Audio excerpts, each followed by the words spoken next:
নেতৃবৃন্দ, আপনারা জানেন বাংলাদেশে দর্শকের মহা উৎসব চলছে। একটি কুস্তি বাংলাদেশে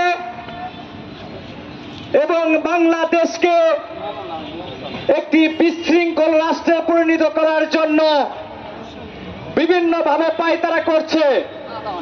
তারই অংশ হিসেবে মাগুরার 8 বছরের শিশুকে আসিয়াকে ধর্ষণ করেছে। শুধু আসিয়া না, সারা বাংলাদেশে একের পর এক ধর্ষণ, লুট, ছিনতাই, গুম চলছে। আজকের এই মানববন্ধন থেকে আমি বলতে চাই, মাননীয় স্বরাষ্ট্র উপদেষ্টা এবং আইন উপদেষ্টা, আপনারা এই দায় কোনোভাবে এড়াতে পারেন না।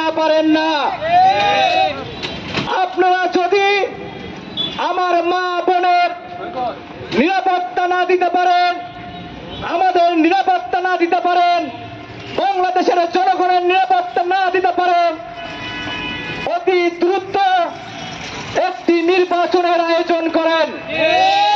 সেই নির্বাচনের মাধ্যমে বাংলাদেশের জনগণ যাকে ভোট দেবে, সেই ভোটে যারা নির্বাচিত হবে তাদেরকে ক্ষমতা হস্তান্তর করার দ্রুত ব্যবস্থা গ্রহণ করুন।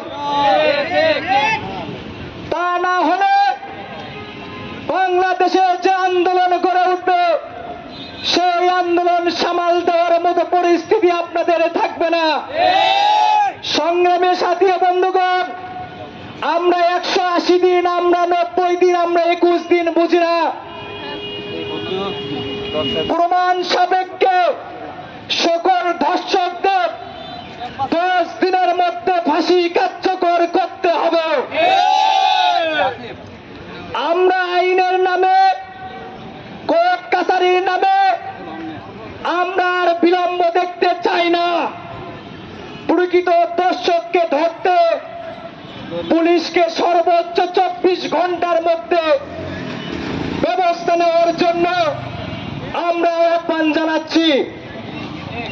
পুলিশ এবং আইন শৃঙ্খলা ভাইদের উদ্দেশ্য বলতে চাই, আপনারা পতিত সরকার, স্বৈরাচার সরকারের দোসর না হয়ে বাংলাদেশের জনগণের কাতারে এসে বাংলাদেশের মানুষের নিরাপত্তা নিশ্চিত করুন। আপনারা বাংলাদেশের মানুষের নিরাপত্তা দিতে ব্যর্থ। আপনাদের দায়িত্বশীল জায়গা থেকে বাংলাদেশের প্রত্যেকটি মানুষকে নিরাপত্তা দেওয়ার জন্য বিশেষভাবে আহ্বান জানাচ্ছি। আর নরপশু ধর্ষকদের উদ্দেশ্যে আমরা বলতে চাই, এরপর আর একটি ধর্ষণের ঘটনা ঘটলে বাংলাদেশের মানুষ, বাংলাদেশের জনগণকে সাথে নিয়ে আইন আদালত যদি বিচার করতে ব্যর্থ হয়, বাংলাদেশের মানুষ আইন হাতে তুলে নিয়ে সেই বিচার কার্য সম্পন্ন করবে। সংগ্রামী বন্ধুরা, ঘরে থাকার সময় নাই। আজকে আসিয়া ধর্ষিত হয়েছে, আগামীকাল আমার বোন ধর্ষণের শিকার হবে, তারপর আমার মা ধর্ষণের শিকার হবে। আমরা প্রশাসনের পুলিশ ভাইদের দৃষ্টি আকর্ষণ করে বলতে চাই, আপনারা যারা আসামি, এখনো যারা পতিত সরকার, স্বৈরাচারী সরকারের গুন্ডা পান্ডারা বিভিন্ন জায়গায় আনাচে কানাচে ঘোরাফেরা করছে, তাদেরকে অতি দ্রুত গ্রেপ্তার করুন। চোর পুলিশ খেলা না করে পুলিশের দায়িত্ব থেকে পুলিশের দায়িত্ব পালন করুন। সংগ্রামী বন্ধুরা, আমরা যখন স্বৈরাচার সরকারের দোসরের সময় বিভিন্ন দাবি দেওয়া নিয়ে রাজপথে থেকেছি, তখন এই স্বৈরাচার দোষকের নেতৃবৃন্দরা আমাদের অত্যাচার নির্যাতন করেছে।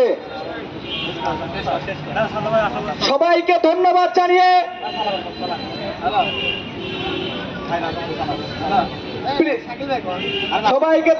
জানিয়ে আজকে আমি আমার সংক্ষিপ্ত বক্তব্য এখানে শেষ করছি। শহীদ প্রেসিডেন্ট জিয়াউর রহমান ওমর হক, দেশনেত্রী বেগম খালেদা জিয়া জিন্দাবাদ, আগামী রাষ্ট্রনায়ক জনাব তারেক রহমান জিন্দাবাদ। সবাইকে ধন্যবাদ।